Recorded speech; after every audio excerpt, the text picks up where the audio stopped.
Hi,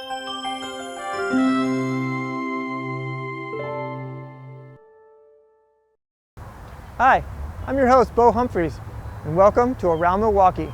Join me on a Midwest surfing adventure where I go around exploring the surf culture here in the city.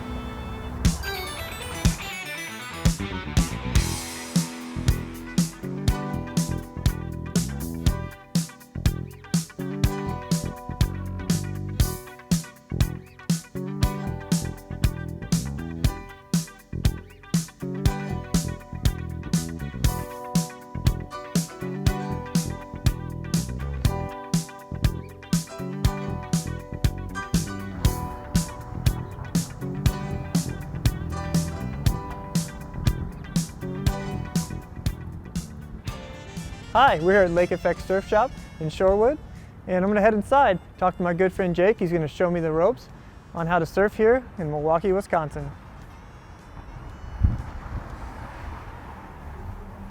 Hi, we're here with Jake from Lake Effect Surf Shop, owner-operator. So Jake, tell me, how long has Lake Effect been in business?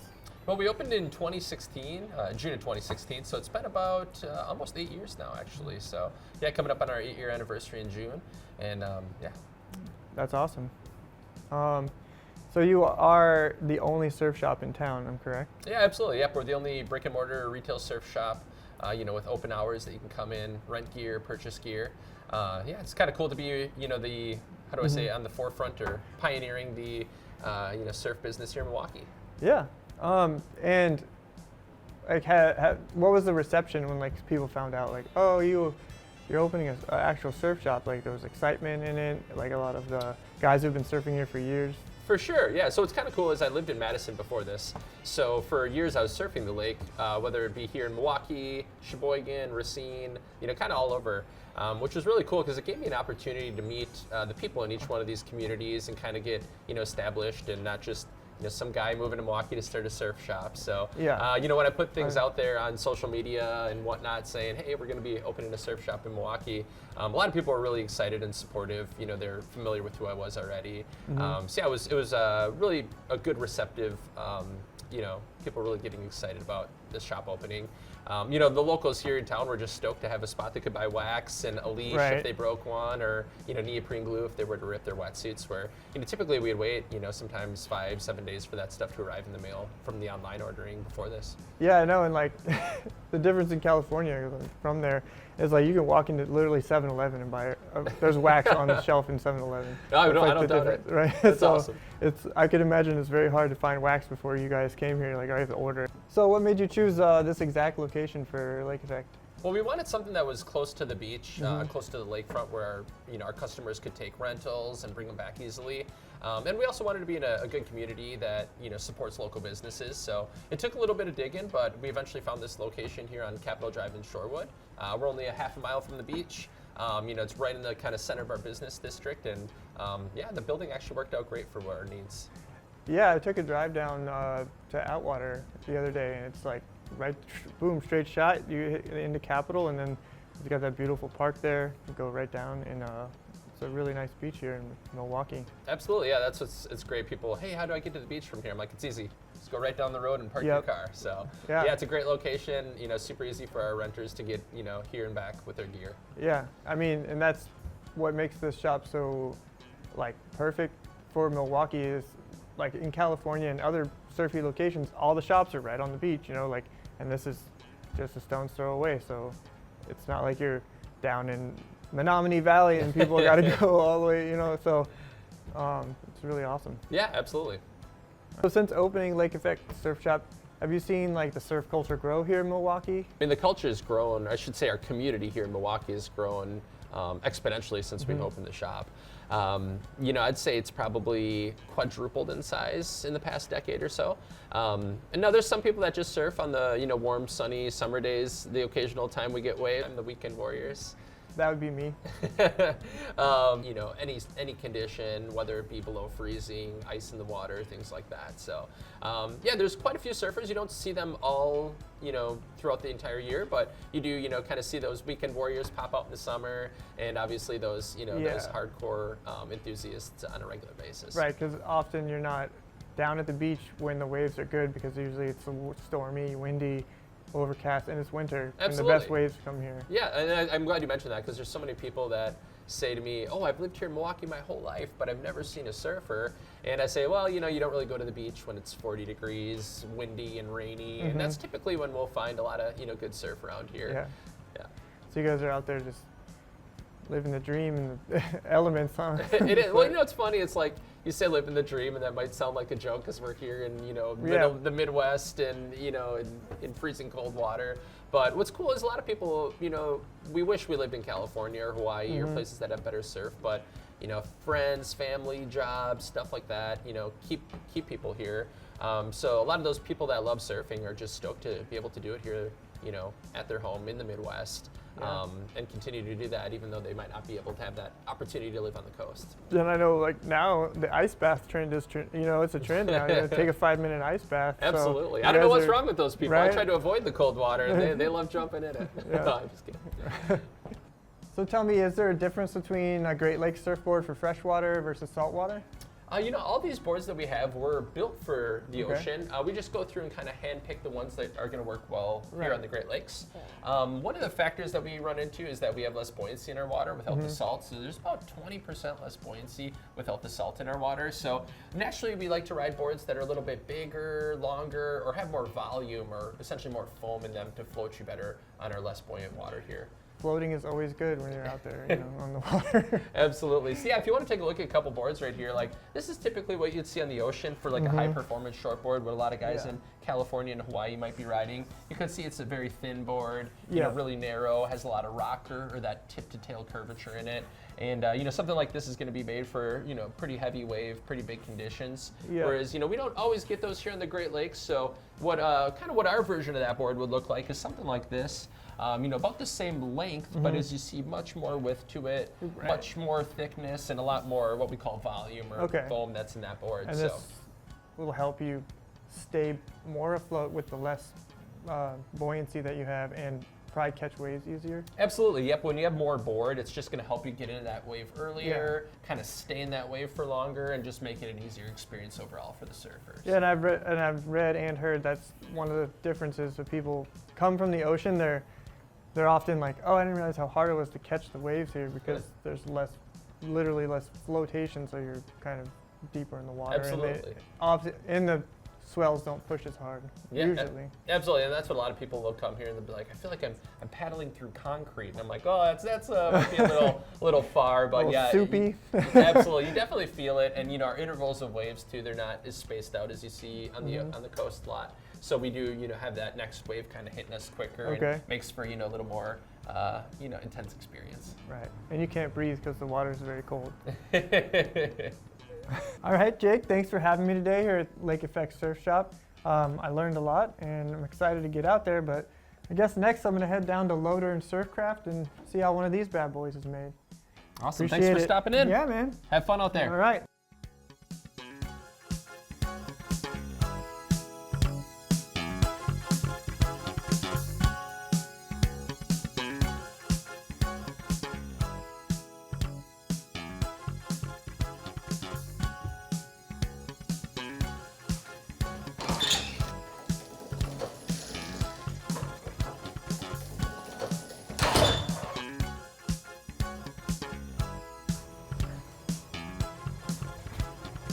Huh. Looks like there's a band in here.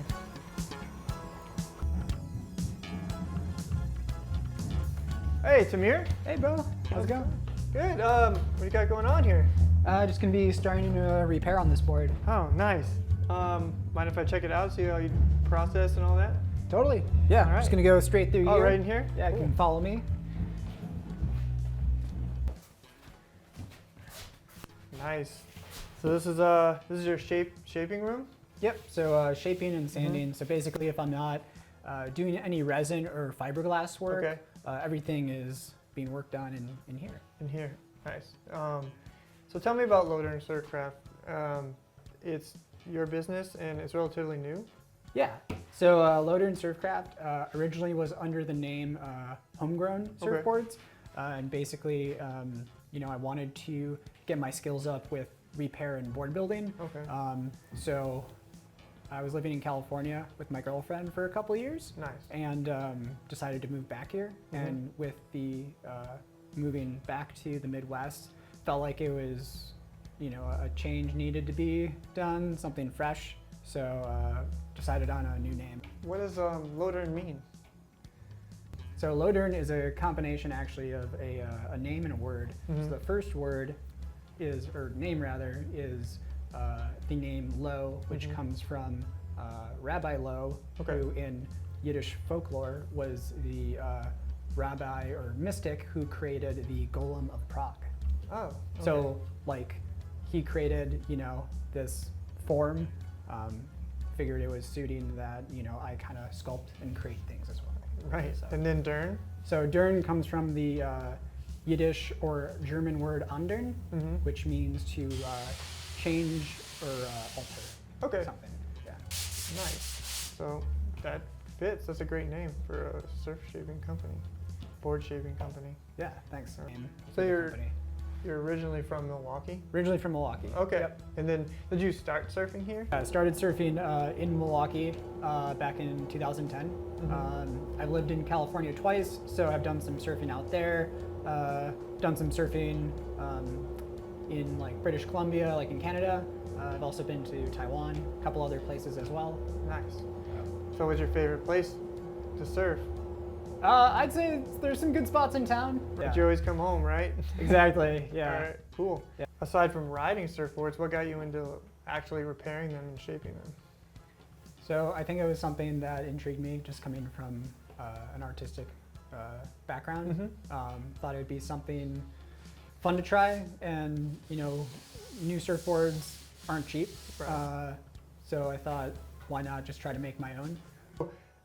That being said, why don't we get into showing me some ding repair? Totally. Yeah. Yeah. Glad to. Definitely looks like this board has seen some things. Yeah. So I think maybe something I'd hit it at one point. Right. I did go ahead and kind of break away the fiberglass that was chipping to expose the raw foam that was here. Okay. And so yeah, we're gonna go ahead and kind of prep the area around it. You're going to be sanding around this to prep it. Yep, gotta, what's called prepping the ding. Gotta make sure that the materials that we're gonna be using to build this back up, Mhm. that they bond to the board properly. Okay. Is there any safety equipment involved with that? Definitely. Yeah, safety first as always. So for you, Ooh, got a mask. mask there and some safety glasses. Keep the old peepers safe. Yeah. I Oh got- yeah. Can't see anything out of these. But you know what? We'll be all right. Something is better than nothing. Something's better than nothing. Yeah. I think this. All right. How come yours looks safer than mine? Well, mine's a little bit more heavy duty, but yours should do the trick. Yeah. Yeah. Okay. Because you're doing the sanding, right? I'm just watching. Yep. Cool. Let's get it going. Get loud in here, huh? Yep. Can be All right. a little loud, so if you want some ear protection as yeah, well. Definitely. Yeah. Cool. I'll take these. Everyone else, suffer.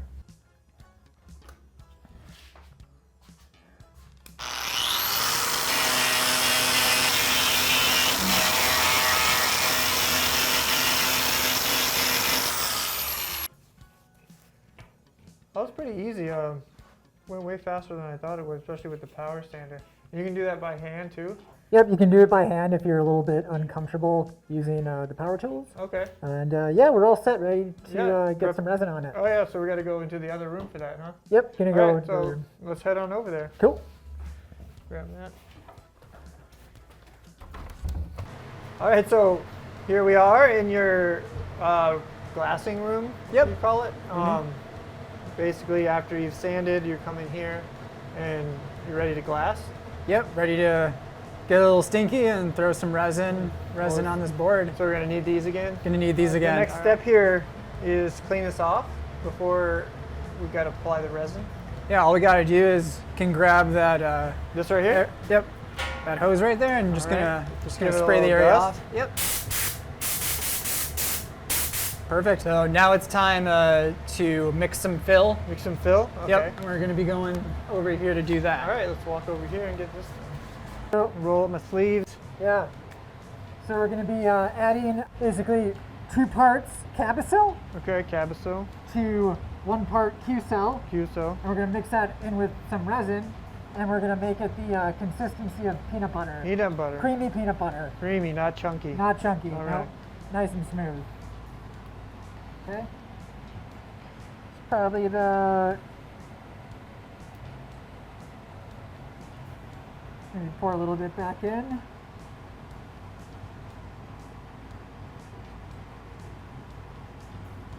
Okay, so it's about as much resin as we're going to need. Okay, that's not that much. Yeah, not that much. Yeah, the ding's kind of small. Okay. Let's see. If we need to add more, we can. So that's about less than half Okay. of this container, of that cup. So if that was half, we'll do about that much. 2 to 1. Yep, 2 to 1. All right. You're gonna find a nice popsicle stick, Popsicle stick. and I'm gonna have you stir that. Stir it up. And if we need to add more, we can, whether that be more of the kind of powder, Okay. or if we need to add more resin if it's too thick. Oh yeah, see that there? So you're getting like peanut butter, Yeah, a little bit. a little bit. Oh, there we go. All right. So now we're gonna fill the ding. Fill it up. All right. All right. So gonna have you just kind of get a big gob of it, Mm-hmm. and let's first make sure to fill in the area. Yep, just like that. Just move it around. Just make sure that we're gonna fill in any exposed foam. Okay. So make sure to get the edges. Okay.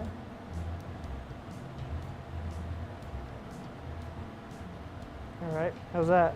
It's pretty good. You mind if I take that? Yeah, go ahead. Yeah. So we really want to make sure Show that me how it's done. all the Oh, I was trying to stay in the lines, yeah, you don't need to stay in the lines like here. they teach you when you're a kid. Yeah. So now that like the area is filled, we're gonna try to level out this hole.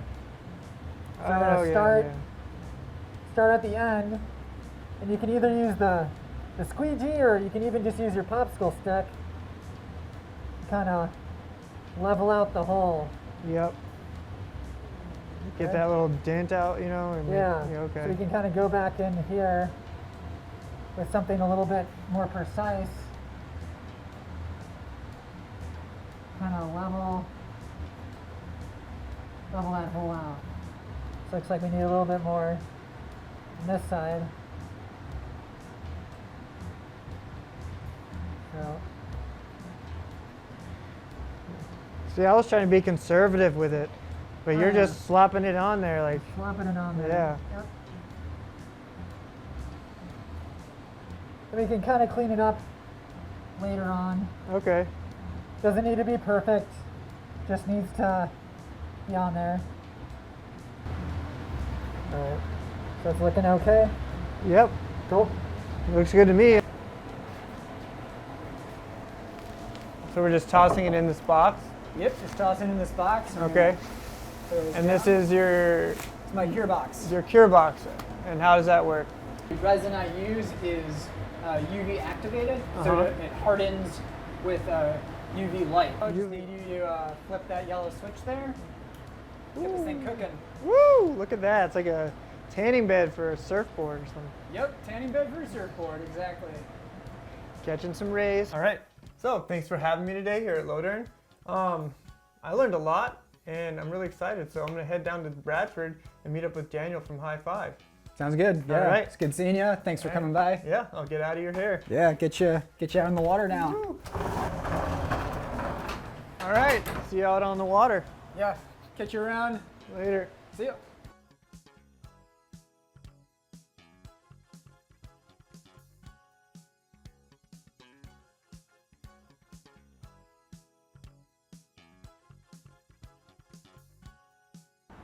Hi, I'm down here at Bradford Beach. I'm looking for Daniel from High Five Surf. I found his car, got the boards on top. He's probably down checking the waves, so I'm gonna head down there and see if I can find him.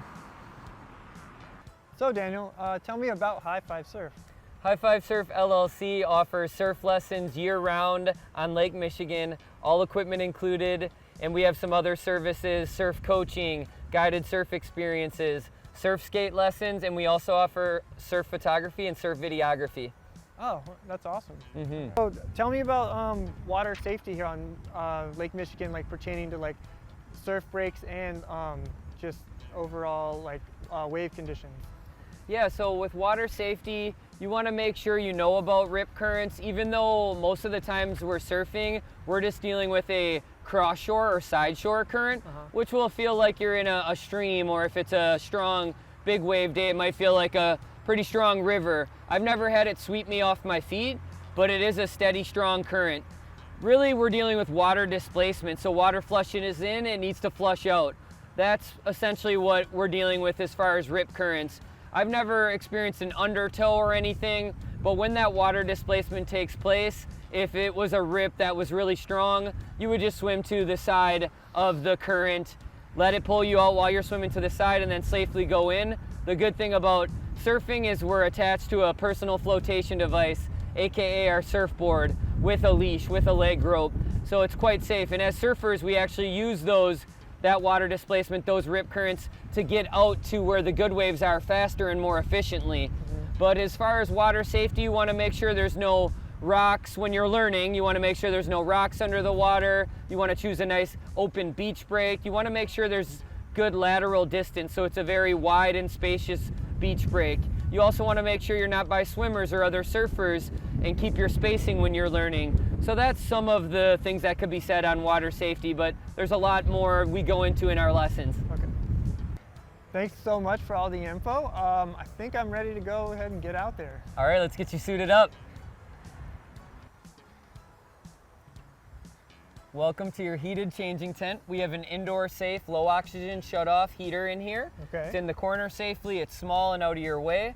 Within your heated changing tent, we'll have you change into your hooded wetsuit, your boots, and your mittens, so you'll stay nice and warm for hours. For hours, nice and warm. For hours, nice and warm, guaranteed. Guaranteed. Okay then, I guess let's get this started. Let's do it. So this is your hooded wetsuit, and now I'll show you your next piece of equipment, your boots. Your 8mm boots, also neoprene, have this great traction at the bottom, and we also have these Velcro straps, which will keep your boots on nice and tight. Boots. Right, let me take that for. And your final piece of equipment, as far as wetsuit gear is concerned, your mittens. And your mittens are 7mm, also neoprene, great grip on the surface here, and we will get you in your awesome warm wetsuit gear. All right. Time to get suited and booted. All right, here. Let's do this.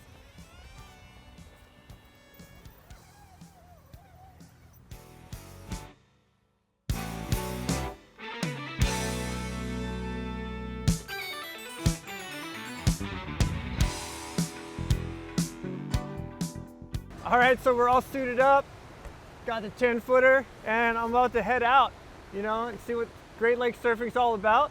So since I have a little bit of surfing experience, this is more of a guided tour, and Daniel's gonna guide me out there on the Great Lakes for my first time.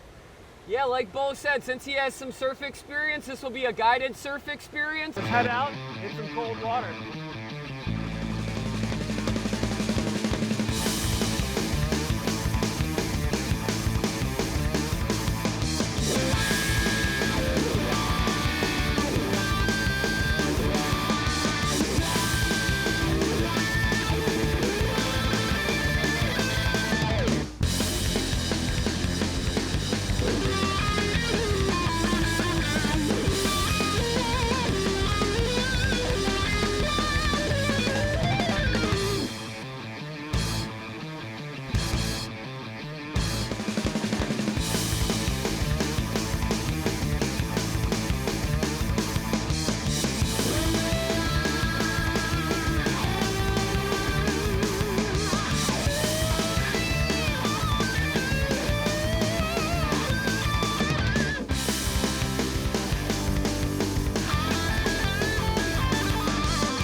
was a blast.